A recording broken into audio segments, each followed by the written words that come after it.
felt like was a high school Friday Night Lights game where the atmosphere, the fans, the bleachers, it was incredible. It was a lot of fun.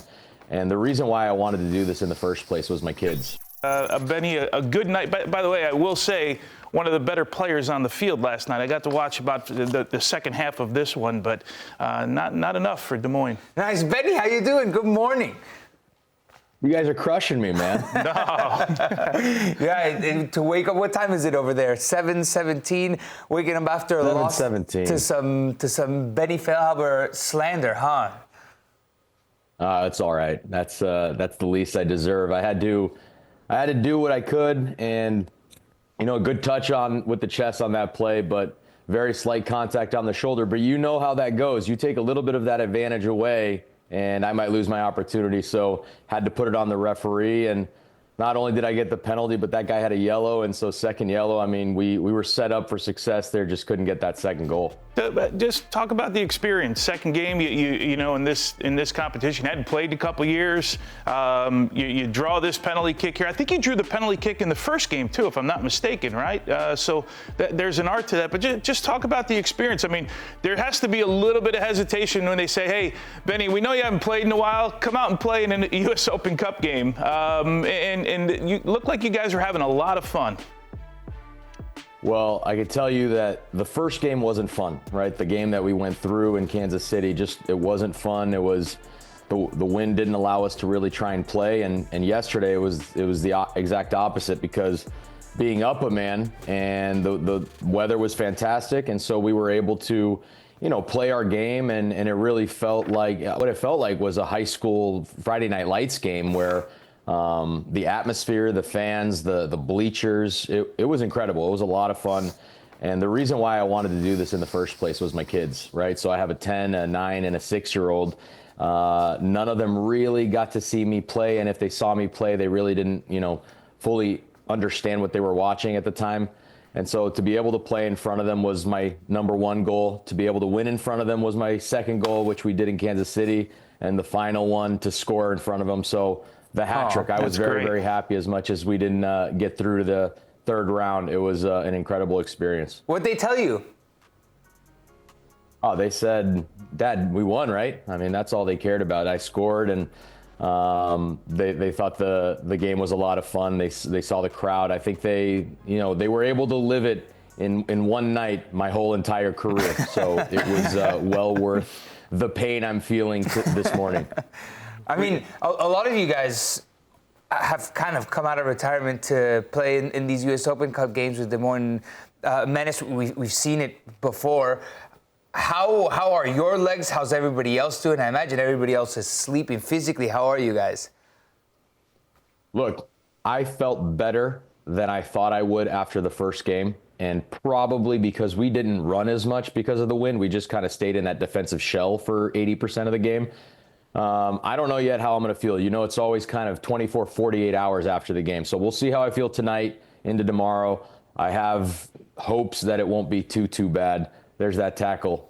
Oh, man. Bringing back some memories from – I still have PTSD of the wind every time I hear it howling outside now. But, yeah, physically I think I'm okay. I'm sure I'm going to have some pain. I have – Tony's probably really used to it. I actually have a swollen knuckle. I think I jammed my finger at some point. So – I'll have to deal with that, but it's what we do. It's what we have to deal with for what we love.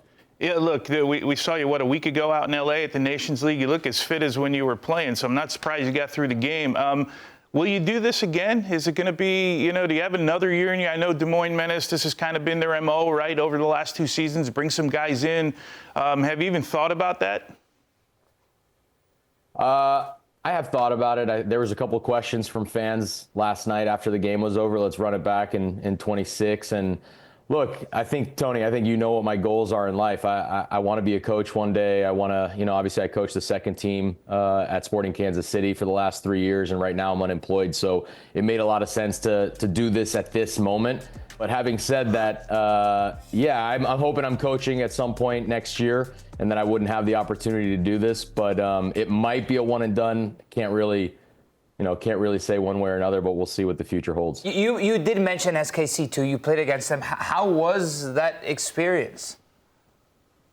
It was unique, man. It was fun because, look, 80% of the guys on that field I had trained, I had worked with, I'd coached in the last 3 years at some point, and to be able to compete against them, and I felt like the competitive aspect of the game was one of the positives, where it was competitive, but it was fair. I mean, those guys, they deserve everything that they get and more. I loved my time there with those guys, and it was a lot of fun being on the field with them. And they kicked our asses. I don't know if I could say that on the show, but they kicked our butts in that game and probably deserved more than a 2-1 loss. But the savvy experience was what got us through. But it was a lot of fun playing against those guys. You mentioned you want to coach, and I knew that because we've had this conversation. So you're thinking about preparing. With this group that you had in Des Moines, how much time did you have to prepare? What did it look like? I mean, I think you may have driven in a day or two prior to this game. Yeah, well, this was the biggest sticking point in what I told these guys in terms of our advantages and disadvantages. And you talk about advantages, we're very experienced. We can essentially coach ourselves on the field. So if we see things that aren't working, can we kind of change it up and implement new tactics or new formations or whatnot? Our grave disadvantage is we don't train together. And so we don't know exactly what the best formation is. We don't know exactly where the best players are for each position. And our whole goal was, can we get to the halftime at 0-0? And obviously we were able to do that in the first game, make a couple changes, obviously get out to a lead.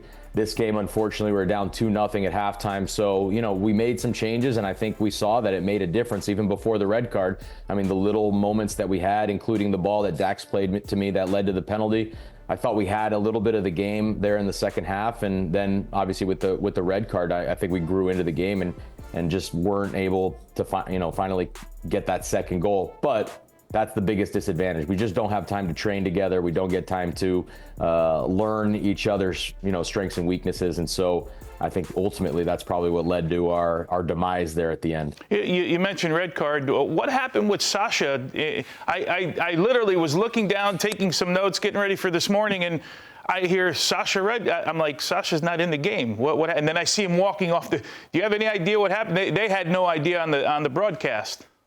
Yeah, I got the story late after the game. Maybe this will tell us something here, but apparently, they were wasting a little bit of time, and I think Ozzie Alonso kind of handed the guy the ball. The guy then threw it down on the ground or didn't catch it. The way like soccer players somehow don't know how to hold a soccer ball in their hands at some point.